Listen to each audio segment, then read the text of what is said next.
હાલો મિત્રો, આજે હું ગઈ હતી વાડીએ. અમારા સંબંધીની વાડી છે, ત્યાં આંબા છે. કેરી તોડી આવી છું. કેરી અને આ છે રીંગણા, હાથે તોડીને લઈ આવી. ને આ છે ચીભડા. ચીભડા મોટા થઈ ગયા. કાકડી અલગ હોય ને આ ચીભડા છે. જો આનો સંભારો બહુ મસ્ત થાય છે અને કાચા ખાવામાં મજા આવે. આનું અથાણું થાય. ને આ છે દેશી ભીંડો અને લીમડાનું ઝાડ છે, મીઠો લીમડો એનું ઝાડ છે વાડીમાં. એ હાથે તોડી આવી.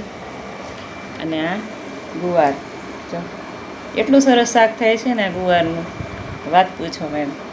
બધા કે વાંકાનેરનો ગુવાર, વાંકાનેરનો ગુવાર કાંઈ નહીં, આ ગુવાર આગળ બહુ મસ્ત છે. આ મારે કેટલા અઠવાડિયાનું શાકભાજી આવી ગયું, ત્યાંથી જ હું શાક લઈ આવી. જ્યારે જાઉં ત્યારે ત્યાંથી શાક લેતી આવું. એ તમારી હાથે જ લઈ લ્યો.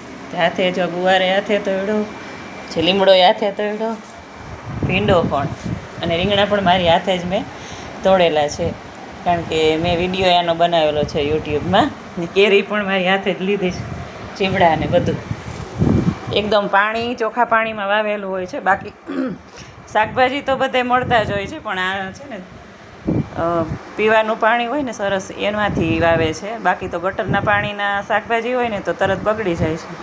તો આ શાકભાજી વાસાઈ નથી આવતી અને બગડતા નથી. ફ્રીજમાં રાખો કે ફ્રીજની બહાર રાખો તોય પણ એવા સરસ રહે છે, જરાય વાસ આવતી નથી એમ.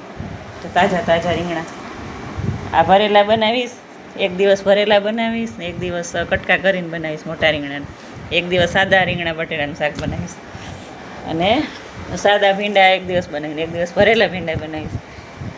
એકલા ગુવારનું શાક અને રોટલા મને બહુ ભાવે છે, એક વખત એ બનાવીશ. લીમડો તો બધામાં હાલે, દાળમાં, કઢીમાં, શાકમાં.